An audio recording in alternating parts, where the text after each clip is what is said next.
ನೋಡಿ, ಒಂದಷ್ಟು ಆಡಿಯೋಗಳು ವೈರಲ್ ಆಗ್ತಾ ಇದೆ. ಸಚಿವ ಸಂಪುಟ ವಿಸ್ತರಣೆ ಆದ ನಂತರ ವೈರಲ್ ಆಗ್ತಾ ಇರುವಂತಹ ಆಡಿಯೋ.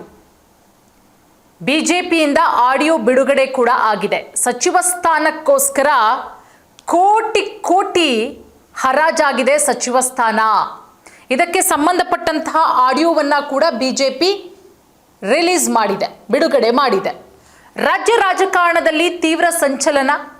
ವಿಧಾನ ಪರಿಷತ್ ವಿಪಕ್ಷ ನಾಯಕರಾದಂತಹ ಛಲವಾದಿ ನಾರಾಯಣಸ್ವಾಮಿ ಅವರು ಆಡಿಯೋವನ್ನ ಬಿಡುಗಡೆ ಮಾಡಿದ್ದು, ಕಾಂಗ್ರೆಸ್ ಸರ್ಕಾರದಲ್ಲಿ ಸಚಿವ ಸ್ಥಾನ ಕೋಟಿ ಕೋಟಿಗೆ ಹರಾಜಾಗಿದೆ ಅಂತ ಹೇಳಿ ಗಂಭೀರ ಸ್ವರೂಪದ ಆರೋಪವನ್ನ ಮಾಡಿದ್ದಾರೆ ಛಲವಾದಿ ನಾರಾಯಣಸ್ವಾಮಿ ಅವರು. ಈ ರೀತಿಯ ಆರೋಪಗಳು ಕೂಡ ಕೇಳಿಬರ್ತಾ ಇದೆ. ಯಾಕಂದ್ರೆ ಬಹುನಿರೀಕ್ಷಿತ ಮುಖ್ಯಮಂತ್ರಿ ಡಿ.ಕೆ. ಶಿವಕುಮಾರ್ ಅವರ ನೇತೃತ್ವದ ಸಚಿವ ಸಂಪುಟ ಸೋಮವಾರ ವಿಸ್ತರಣೆಯಾಗುತ್ತೆ. 20 ಸ್ಥಾನಗಳು ಖಾಲಿ ಇದ್ದಿದ್ದು ಆಕಾಂಕ್ಷಿಗಳ ಸಂಖ್ಯೆ 40ಕ್ಕಿಂತ ಹೆಚ್ಚು.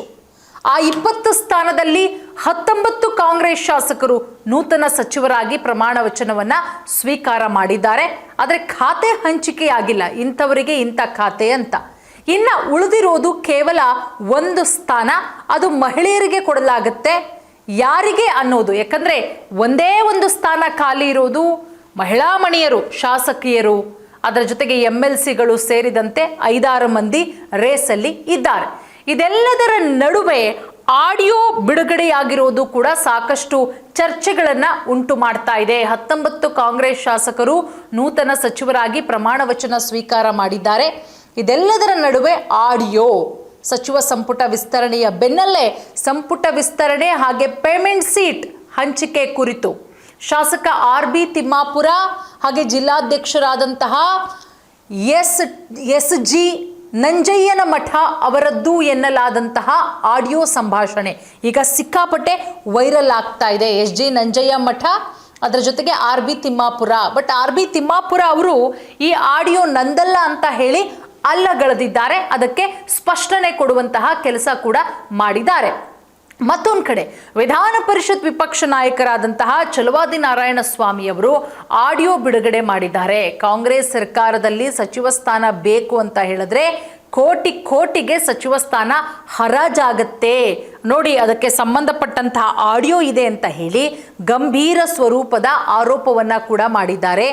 ಈ ಆಡಿಯೋ ಸಂಭಾಷಣೆ ರಾಜ್ಯ ಕಾಂಗ್ರೆಸ್ನಲ್ಲಿ ಆಂತರಿಕ ಭಿನ್ನಮತವನ್ನ ಮತ್ತೆ ಬೀದಿಗೆ ತಂದಿದ್ದು ಪ್ರತಿಪಕ್ಷಗಳಿಗೆ ಹೊಸ ಅಸ್ತ್ರ ಸಿಕ್ಕಂತಾಗಿದೆ ಅಂತಾನೆ ಹೇಳಬಹುದು. ಮತ್ತೊಂದು ಕಡೆ ಒಂದು ಆರೋಪ ಕೇಳಿಬರ್ತಾ ಇದೆ. ಕಳಂಕಿತರಿಗೆ, ಜೈಲಿಗೆ ಹೋಗಿ ಬಂದವರಿಗೆ, ಅವರ ವಿರುದ್ಧ ಸಾಕಷ್ಟು ಹಗರಣಗಳ ಆರೋಪ ಕೇಳಿಬರ್ತಾ ಇತ್ತು. ಅಂಥವರಿಗೆ, ಕಳಂಕಿತರಿಗೆ ಯಾರು ಹೆಚ್ಚಿನದಾಗಿ ಹಣ ಕೊಟ್ಟಿದ್ದಾರೆ ಅಂಥವರಿಗೆ ಸಚಿವ ಸ್ಥಾನ ಕೊಡಲಾಗಿದೆ. ವಾಲ್ಮೀಕಿ ನಿಗಮ ಹಗರಣದ ಕಳಂಕಿತರಾಗಿದ್ದಂತಹ ನಾಗೇಂದ್ರ ಅವರಿಗೆ ಸಚಿವ ಸ್ಥಾನ ನೀಡಲಾಗಿದೆ. ಹಗರಣದ ಬಗ್ಗೆ ನಾಗೇಂದ್ರ ಎಲ್ಲರ ಹೆಸರು ಹೇಳ್ತೇನೆ ಅಂತ ಹೇಳಿದ್ರಂತೆ.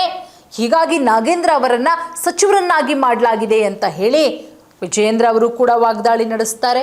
ಅದರ ಜೊತೆಗೆ ಸಾಕಷ್ಟು ಜನ ಬಿಜೆಪಿ ನಾಯಕರುಗಳು ಕೂಡ ವಾಗ್ದಾಳಿಯನ್ನು ನಡೆಸೋದು.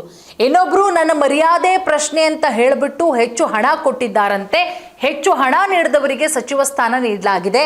ಈ ವಿಚಾರದಲ್ಲಿ ಹಿಂದೆ ನಾವು ಮಾಡಿದ್ದಂತಹ ಆರೋಪ ಈಗ ಸಾಬೀತಾಗಿದೆ. ಆಡಿಯೋದಲ್ಲಿ ಮಾತಾಡಿರೋದು ತಿಮ್ಮಾಪುರ ಮತ್ತು ನಂಜಯ್ಯನಮಠ ಇಬ್ಬರೂ ಕೂಡ ಕಾರಲ್ಲಿ ಮಾತನಾಡಿರುವಂತಹ ಆಡಿಯೋ ರೆಕಾರ್ಡನ್ನು ಮಾಡಲಾಗಿದೆ ಅಂತ ಹೇಳಿದ್ದಾರೆ. ಈಗ ನಾಗೇಂದ್ರ ದೆಹಲಿಗೆ ಹೋಗದಂತೆ ಕೋರ್ಟ್ ಆದೇಶ ಕೊಟ್ಟಿದೆ. ಇಂತಹ ಕಳಂಕಿತರು ಸಂಪುಟದಲ್ಲಿ ಇರೋದಕ್ಕೆ ಯಾವ ರೀತಿ ಸಾಧ್ಯ? ನಾಗೇಂದ್ರ ಅವರ ರಾಜೀನಾಮೆಯನ್ನು ಪಡ್ಕೋಬೇಕು. ನಾಗೇಂದ್ರ ಅವರ ರಾಜೀನಾಮೆಯನ್ನು ಪಡೆಯೋವರೆಗೂ ಕೂಡ ಮತ್ತೆ ಹೋರಾಟ ಮಾಡ್ತೇವೆ ಅಂತ ಛಲವಾದಿ ನಾರಾಯಣಸ್ವಾಮಿ ತಿಳಿಸಿದ್ದಾರೆ. ಅಷ್ಟಕ್ಕೂ ಆಡಿಯೋದಲ್ಲಿ ಏನಿದೆ ನೋಡಿ, ಆಡಿಯೋದಲ್ಲಿ ಬಳ್ಳಾರಿಯ ನಾಗೇಂದ್ರ ಅವರಿಗೆ ಸಚಿವ ಸ್ಥಾನ ಕೊಟ್ಟಿರೋದಕ್ಕೆ ತೀವ್ರ ಅಸಮಾಧಾನವನ್ನು ವ್ಯಕ್ತಪಡಿಸಲಾಗಿದೆ.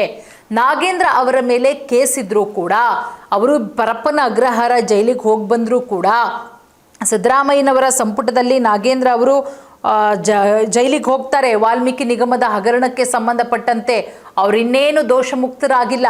ಆದರೂ ಕೂಡ ನಾಗೇಂದ್ರ ಅವರ ಮೇಲೆ ಕೇಸಿದ್ರು, ಸಚಿವ ಸ್ಥಾನ ಕೊಟ್ಟಿದ್ದಕ್ಕೆ ನಾವು ಯಾವ ರೀತಿಯಾಗಿ ಜನಕ್ಕೆ ಮುಖ ತೋರಿಸ್ಬೇಕು, ಹಣ ಕೊಟ್ಟು ಸಚಿವ ಸ್ಥಾನ ಕೊಡಲಾಗಿದೆ. ಈ ಒಂದು ಆಡಿಯೋ ಸಂಭಾಷಣೆಯಲ್ಲಿ ಎಚ್ ಕೆ ಪಾಟೀಲ್ಗೆ ಸಚಿವ ಸ್ಥಾನ ಸಿಗದೇ ಇರೋದಕ್ಕೆ ಅಸಮಾಧಾನ ಕೂಡ ವ್ಯಕ್ತಪಡಿಸಿದ್ದಾರೆ.